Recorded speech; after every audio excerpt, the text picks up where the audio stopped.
Yeah, for some reason, I just don't understand why pro wrestling fans want to say they're excited about AEW and then compare them to WCW.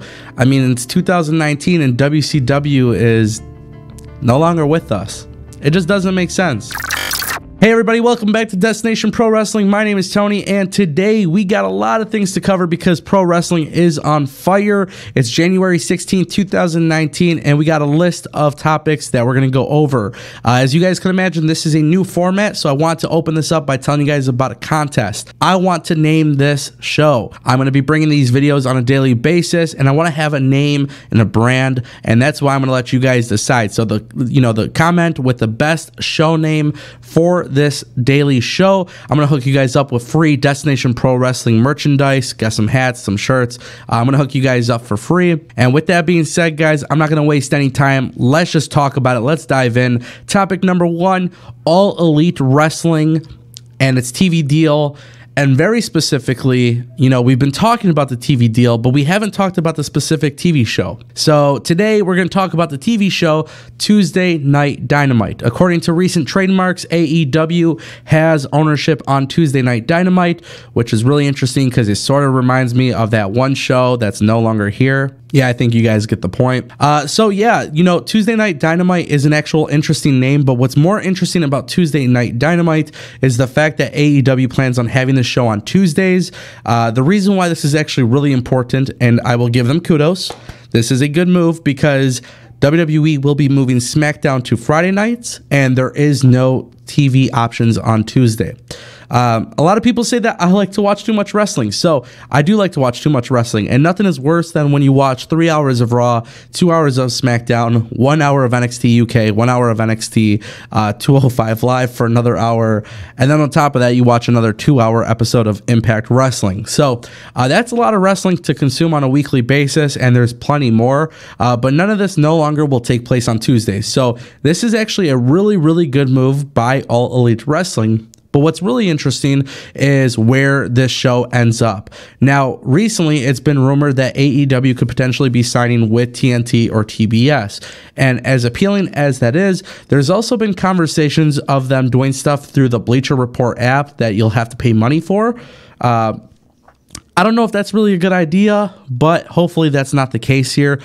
In fact, more TV deals have actually been negotiated, apparently. It sounds like more networks are interested in working with AEW, and it's actually come out that even more networks are putting their name in the hat, but AEW is pretty much set on a few of the networks that they're communicating with.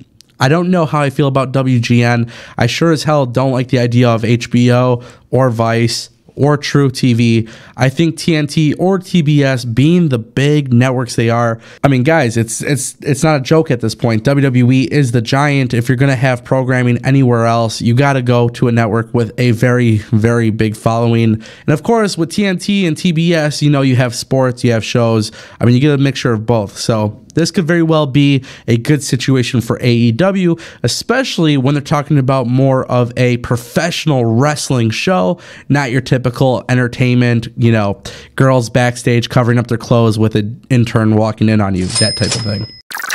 Okay, so that leads us actually into our next topic. All right, if you guys didn't know, we talked about this a little bit on the channel. AEW potentially could be signing the Revival. Why, you ask? Well, it's because AEW might have an opportunity to sign them. Yes, that's right, guys. You heard me correctly. Reports came out that WWE was notified by the Revival that they are looking to leave the WWE and they are asking for their release. Now, we talked about this in a video, so I'm not going to keep too much of your time on this, but one thing I find really interesting is WWE's stance, because they haven't come out with a comment. They obviously haven't granted a release, and we want to see how they respond, because AEW potentially could have a little bit of a nice negotiation window because they got a little bit of money now. So with that being said, we don't know what WWE has said, but we do know that Revival may have asked for the release, and that information is on that video. So I'm going to throw a video card somewhere up here. Make sure you guys check it out and let me know what you guys think about that. Okay, the third topic for today is Chris Jericho and a little bit of more insight on his situation. So if you guys didn't know, Chris Jericho did announce that he signed with AEW for a total of 3 years.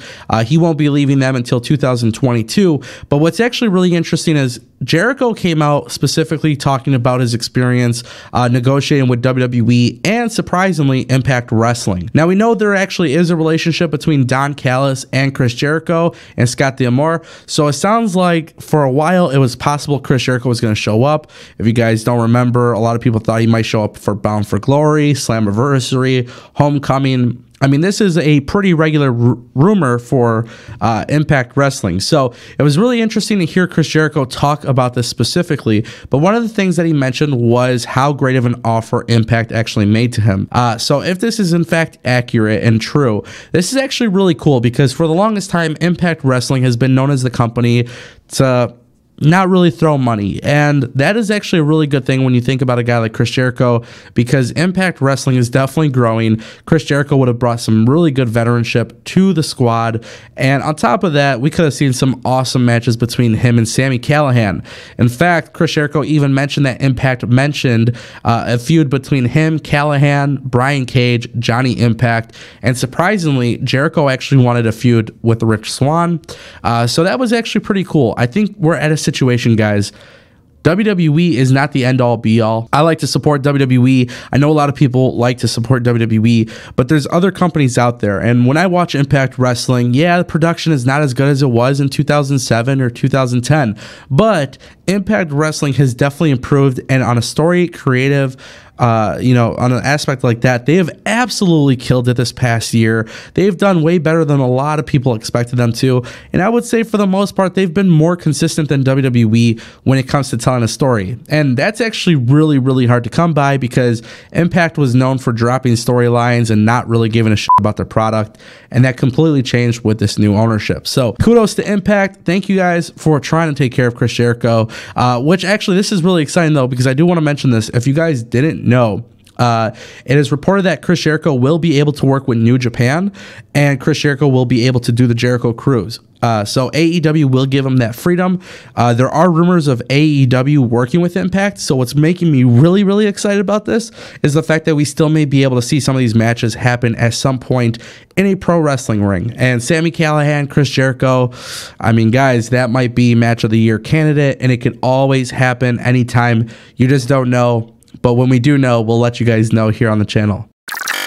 Okay, and for the final story of the day, if you guys missed Smackdown Live, shame on you. Trust me, it was a really good episode. But one match in particular had the world talking, and that was between Rey Mysterio and Andrade. Now, I didn't say Andrade Cien Almas, and that's because WWE decided to drop Cien Almas from his name, and they made this decision. I don't know why. It doesn't make sense. I sure as hell don't get it, but they made this decision, and it's really, really intriguing to see what they do going forward. Now, I actually took some notes because in this specific topic, one thing that I noticed was WWE still calls Zelina Vega.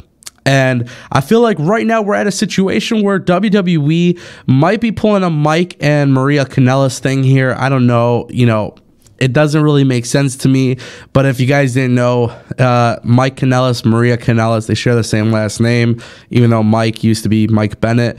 Andrade and Zelina Vega might sound like they're actually married, but they're not. They're business partners. They're not dating. They don't have a relationship. In real life fact, if you guys didn't know this, Zelina Vega is actually married to Aleister Black from NXT. So if you guys didn't know that, you just learned something new. Andrade is no longer Andrade Cien Almas. He has a fantastic match with Rey Mysterio on SmackDown. But what's most important to know about this, guys, is he absolutely killed it. And I don't know if the name change will, in fact, deteriorate his career. There's been a lot of talks about him getting a major push. There's been talks about a possible faction with him. It's kind of weird seeing his name, being cut so short, but Andrade is the name going forward, and I'm really, really interested to see what WWE does with him. All right, guys, and that's pretty much it for today. So, new format, covered a lot of big topics, a lot of big things happening today. It's January 16th. Like I said, we're going to have this contest. It's probably going to end sometime this month, probably the end of January. We'll decide. So, with that being said, best comment with the best name for this show. I have a couple ideas in my mind, so if you guys don't, if you guys don't come up with something cool, I guess we'll just give merchandise to random people. But with that being said, guys, Destination Pro Wrestling, #1 source for pro wrestling news, coverage, rumors, opinions, and on top of that, we got gaming coming back to the channel too. So we will see you guys next time. You have reached your destination.